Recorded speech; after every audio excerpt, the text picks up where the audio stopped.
Isenção de imposto de renda para portadores de doenças graves.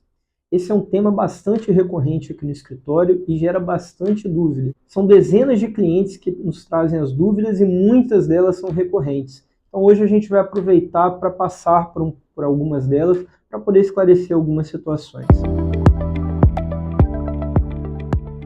Meu nome é Marcos Freitas Alvarenga, sócio proprietário do escritório Catarina Alvarenga, e vamos às respostas. Quais as doenças que dão direito à isenção de imposto de renda? Pois bem, eu não vou ficar aqui falando sobre cada doença, mas é importante se esclarecer que essas doenças elas são previstas legalmente. Todas essas doenças são listadas na Lei 7.713 de 1988 e também podem ser encontradas aqui na descrição desse vídeo. Quais doenças mentais dão direito à isenção? É uma pergunta muito recorrente, pois esse tipo de doença está sendo muito comum, ele é muito comum na sociedade. A lei 7.703, ela traz um conceito de alienação mental. Alienação mental dá direito à isenção. Só que a gente sabe que a alienação mental não é uma doença, não há um CID para alienação mental em si. Então a jurisprudência se posiciona no seguinte sentido, de qualquer doença incapacitante que prejudique as atividades do dia a dia, ligadas, né, a questões psíquicas, e aqui eu digo Alzheimer, demência, depressão em estado grave, elas podem ser consideradas para fim de isenção de imposto de renda. É bom que se destaque que essas são doenças, como são doenças às vezes muito subjetivas, como é o caso da depressão, que é muito difícil desse benefício ser deferido na via administrativa. Por isso, são doenças que geralmente são reconhecidas só mesmo na esfera judicial. Qual o marco inicial do direito à isenção? Essa é uma pergunta muito interessante, pois a União às vezes defende que o marco inicial do direito à isenção é a data do requerimento administrativo, mas essa não é a verdade. O marco inicial do direito à isenção é a data do diagnóstico médico. Isso vai ter muita implicação, inclusive para fins de ressarcimento ao que se pagou a mais a título de imposto de renda antes do período do requerimento administrativo ou do reconhecimento à isenção na esfera administrativa, que a gente vai trabalhar numa das próximas questões. Já tive o direito à isenção reconhecido pela minha fonte pagadora. Há algo mais a ser feito?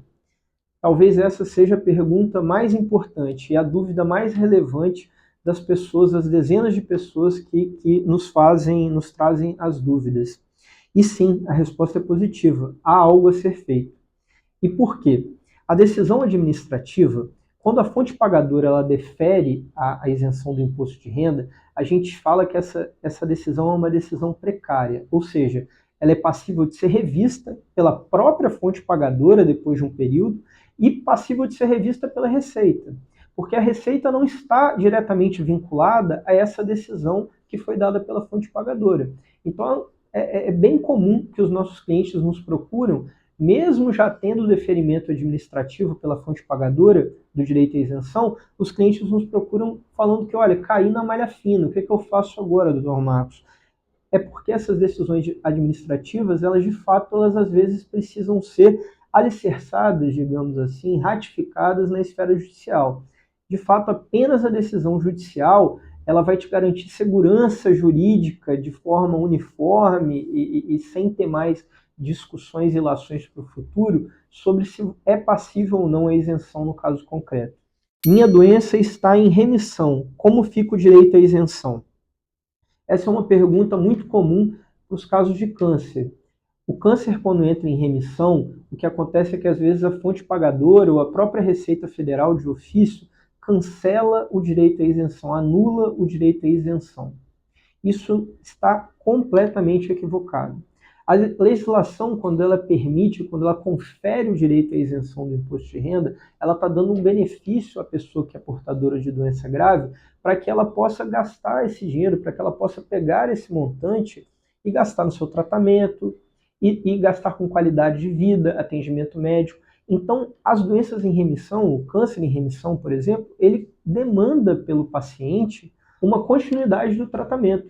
Minimamente, essa pessoa ela precisa se atender, precisa procurar um médico de forma recorrente.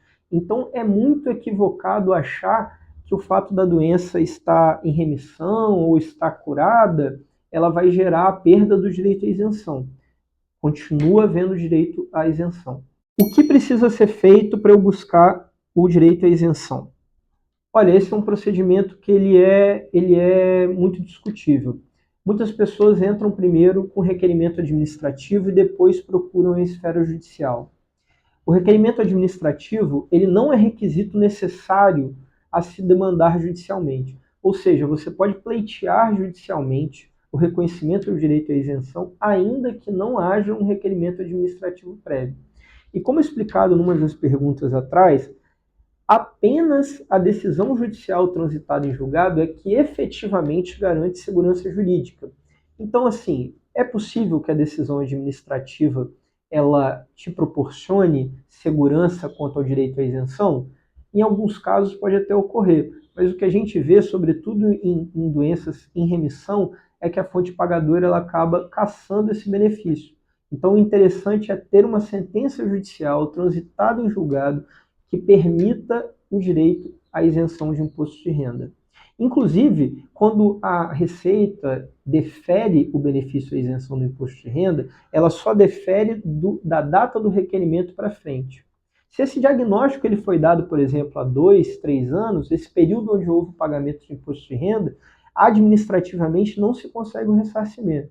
Ou seja, minimamente a demanda judicial se presta a pleitear o ressarcimento em relação a esses valores que foram pagos indevidamente desde a data do diagnóstico e, obviamente, se observado o prazo prescricional máximo, de 5 anos para o indébito tributário. Inclusive, como foi explicado nas perguntas anteriores, a Receita geralmente ela só reconhece o direito ao ressarcimento dos valores que foram pagos para trás desde a data do requerimento e não desde a data do diagnóstico. Ou seja, às vezes o diagnóstico ele já tem 2, 3 anos e se demorou a entrar com requerimento administrativo para poder ter o direito à isenção, e esse período de 2, 3 anos ele vai ser perdido. Então, há a necessidade do ajuizamento da demanda judicial minimamente a fim de pleitear o ressarcimento, o indébito tributário em relação a esse período. E, obviamente, respeitado o prazo prescricional de 5 anos, que é o prazo máximo onde se pode pleitear o ressarcimento de valores. Se quiser continuar recebendo atualizações sobre esse tema, siga o escritório Catarina Alvarenga nas redes sociais e deixe sua pergunta nos comentários.